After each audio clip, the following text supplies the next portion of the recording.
Salut à tous. Eh bien ça y est, vous me l'avez souvent demandé ce sujet lors de précédentes vidéos. Cette fois c'est bon, on s'attaque enfin à The 100, les 100 en français. Bon alors ok, j'avoue que j'ai un peu hésité avant de faire cette vidéo, parce qu'en vrai c'est pas une série que je maîtrise à fond, mais alors du coup histoire d'être au top aujourd'hui pour vous, je serai accompagné de la youtubeuse Sarah Neyo qui m'a aidé à préparer tout ça, et qui pour le coup, elle est une vraie experte sur le sujet. Salut Sarah et déjà merci pour le coup de main. Salut Mika et salut tout le monde. Tout d'abord merci à toi de m'avoir proposé de faire cette vidéo. Donc moi c'est Sarah, j'ai ma chaîne YouTube depuis maintenant un peu plus d'un an et je parle de différents sujets comme par exemple de psychologie, de mon lifestyle mais surtout de séries étant une grande sérivore. C'est donc un honneur pour moi aujourd'hui de faire cette vidéo avec toi Mika. Je te remercie, surtout que ça me fait très plaisir aussi. En effet, ça parle pas mal de séries sur ta chaîne, mais pas que, et je trouve qu'il y a des sujets très intéressants. Je mettrai le lien à la fin de la vidéo, mais déjà je vous encourage vraiment tous à passer voir. Bref, il est maintenant temps d'aller explorer les anecdotes et les secrets de The 100. D'ailleurs attention au fait, c'est une vidéo 100% spoilers pour ceux qui n'auraient pas vu les 7 saisons. Donc Sarah, si t'es prête, on ouvre la porte de derrière et on entre dans les coulisses de la série. Ok c'est parti, let's go. Allez, c'est parti.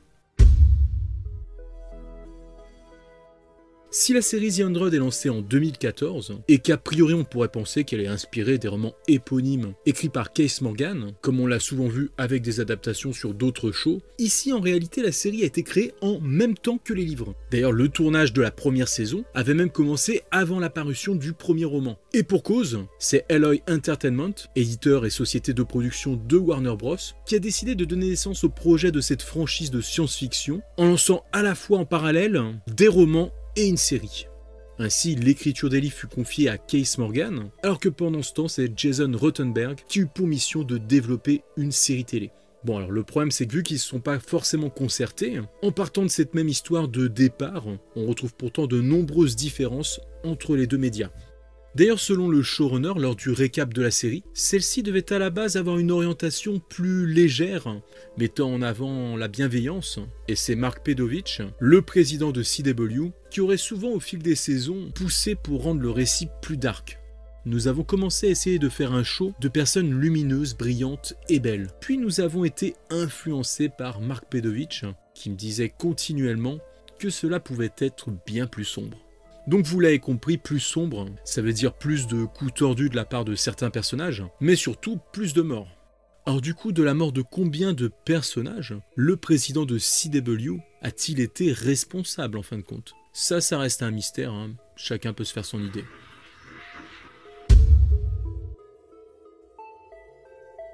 En effet Mika, tu reviens sur un point important pour la série qui est la mort de différents personnages et ce pour différentes raisons. D'ailleurs, la plus marquante à mon sens est celle de Bellamy. Pour ceux qui ont suivi les tout derniers épisodes de la série, notre cher Bellamy, qui figurait comme l'un des personnages principaux ainsi que le personnage préféré de beaucoup de fans, a demandé à Jason Rothenberg de pouvoir apparaître un peu moins à l'écran dans sa dernière saison car il était en plein burn-out et en est même venu à tomber en dépression à cause de son rôle. De ce fait, Rothenberg a tout simplement décidé d'évincer le personnage de Bellamy et de le tuer de la pire des façons, de la main de Clark. Et pauvre Clark d'ailleurs, qui aura perdu son meilleur ami mais également l'amour de sa vie qui n'est autre que Lexa. Personnage emblématique de la série, les scénaristes ont décidé de la faire mourir au cours de la saison 3. Et bien qu'on n'ait pas vraiment de raison à sa mort, certains fans en sont venus à la conclusion que son personnage a été tué à cause de son orientation sexuelle, ce qui a énormément déplu à la communauté LGBTQIA+. Le slogan « Lexa méritait mieux » a d'ailleurs fait son apparition après sa mort. Et je pense d'ailleurs que les scénaristes ont en quelque sorte voulu se rattraper de cette mort en ramenant l'actrice de Lexa dans le tout dernier épisode de la série.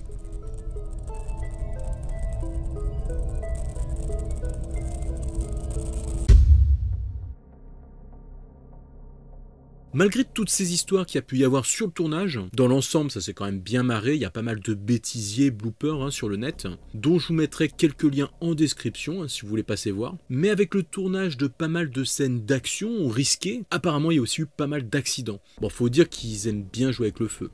Donc une pensée pour les acteurs comme Paige Turco, qui s'était blessée à la jambe pendant la saison 1, et des rumeurs disent qu'elle a eu également des commotions au cours de la saison 3. On a aussi eu Bob Morley qui s'était fait une petite fracture à la main, sans oublier Richard Harmon, qui a quand même failli mourir durant la scène de la pendaison.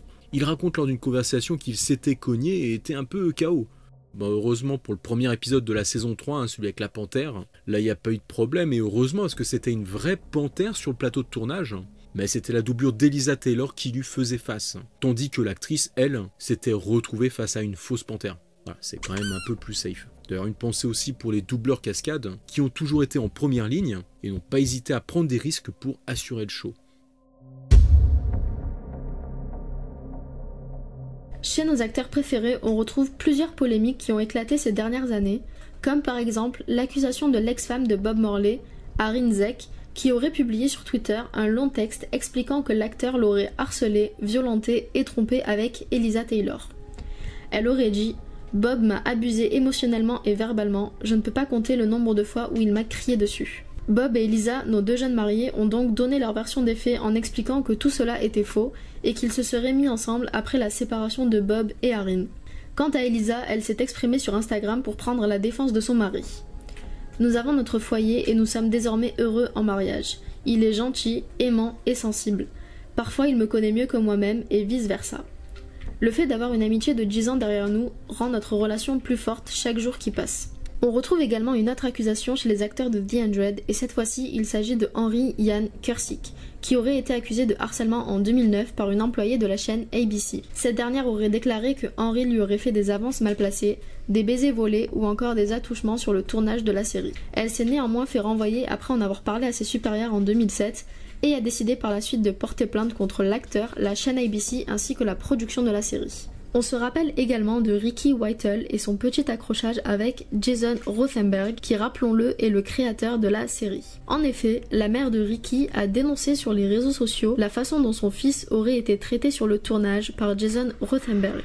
Et Ricky a lui-même avoué par la suite « C'était mon choix de partir. Jason Rothenberg a abusé de sa position pour rendre mon travail insoutenable. Ce qu'il a fait est inadmissible et il devrait avoir honte de lui. Tout ce que ma mère a dit sur Twitter est vrai, il m'a professionnellement harcelé et tyrannisé. » D'ailleurs, vous saviez qu'avant d'être acteur, Ricky était un grand sportif? Il a d'ailleurs été repéré par l'Arsenal Football Club, mais à cause d'une blessure, il s'est tourné vers des études de criminologie et par la suite a fini par devenir acteur.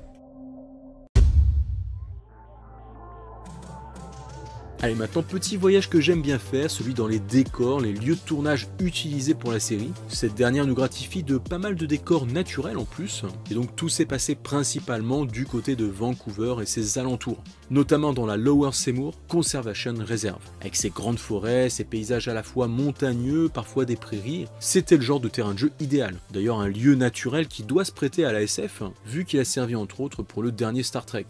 On y retrouvera notamment le pont de Spurford Bridge, qui sert pour la scène de négociation de paix. La Jatan Studio a aussi souvent servi pour recréer des décors en extérieur, un studio à ciel ouvert pour des décors post-apo bien immersifs. Dans le final de la 3e saison, plusieurs scènes ont été filmées à Oceanic Plaza, en plein Vancouver, lieu très souvent utilisé pour les séries comme Arrow, Flash, Lucifer et plein d'autres. On retrouve aussi des scènes filmées dans le Britannia Mine Museum, idéal pour une ambiance bien caverneuse. Enfin, pour tout ce qui se rapporte aux différentes stations spatiales et autres intérieures, c'est le Vancouver Film Studio qui leur a donné vie, comme souvent pour les productions localisées dans son secteur.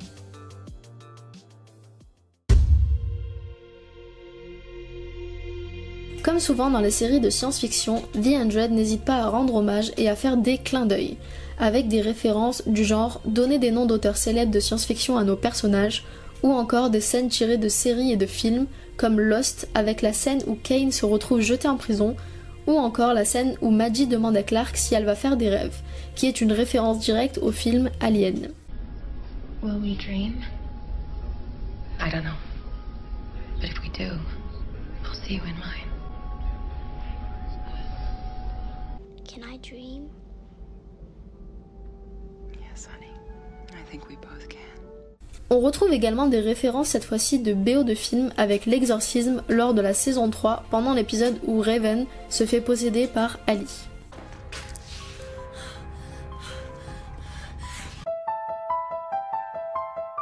Pour en citer d'autres rapidement, il y a également le film Castaway ainsi que le Parrain. Après cette saison, la question qu'on pourrait se poser maintenant, c'est est-ce que The 100 c'est fini pour de bon? Ce qui paraît sûr déjà, c'est que probablement il n'y aura pas de saison 8. Mais voilà, c'est vrai qu'aux États-Unis, le show a connu des hauts et des bas, et malgré une petite perte constante d'audience au fil des saisons, le show a toujours tenu bon pour poser quand même une conclusion à son histoire au terme de son 100e épisode. Après voilà, les créateurs n'ont pas eu envie d'étirer davantage l'histoire, ce qui est tout à leur honneur, en plus de finir sur un 100e épisode, ça tombe plutôt bien, même si, bien sûr, on pourrait avoir envie d'en savoir plus sur certains points. Toutefois, l'idée qui a fait son chemin, c'est celle d'un spin-off. En effet, ce serait dans les tuyaux de la CW depuis plus d'un an, ça a été acté. Il pourrait potentiellement s'intituler The 100 Second Dawn et serait censé se dérouler 97 ans avant les événements de la série originale. D'ailleurs, on en a déjà eu un aperçu dans l'épisode 8 de la saison 7, Anaconda, qui en était en quelque sorte le pilote. Maintenant, même si le projet ne donne plus vraiment de nouvelles en ce moment, peut-être par rapport au contexte sanitaire actuel, et reste donc au point mort sans officialisation du casting, il semble quand même bien qu'il soit toujours d'actualité. Pour ce qui est de la future diffusion, pas sûr que Netflix ait les droits, vu que la CW termine son partenariat avec la plateforme de streaming, puis en même temps, comme il y a HBO Max qui arrive. Reste à savoir si ce spin-off en préparation verra bien le jour et où il sera disponible. Quoi qu'il en soit, l'univers The 100 n'a pas forcément dit son dernier mot. En tout cas, voilà ce qu'on avait envie de raconter à propos de The 100 aujourd'hui. Bon, là, on a déjà fait un bon petit tour d'horizon, je pense. Je pense aussi, oui. Si vous voulez plus de détails, comme je vous disais au début, passez voir la chaîne de Sarah Neyo. En plus, il n'y a pas que The 100, tu parles aussi d'autres séries. Oui, bien sûr, j'ai également parlé de la série The Wing Saga, Vampire Diaries, Viking, Charmed ou encore Riverdale. J'ai dernièrement parlé d'Attack on Titan pour ceux qui connaissent. Clairement, il y a de la matière. Voilà, en plus, le lien de ta chaîne devrait apparaître là. En tout cas, merci pour ton coup de main, ta participation. Ça m'a fait super plaisir, à charge de revanche. Eh bien, merci à toi, Mika. Ça m'a fait super plaisir de faire cette vidéo avec toi. Et qui sait, on en fera peut-être d'autres prochainement. A plus tout le monde! Merci Sarah, à la prochaine. De votre côté, n'hésitez pas à dire en commentaire la prochaine série dont vous aimeriez qu'on parle sur la chaîne. Comme d'hab, partagez, likez, tous les trucs habituels. A très vite, ciao les amis.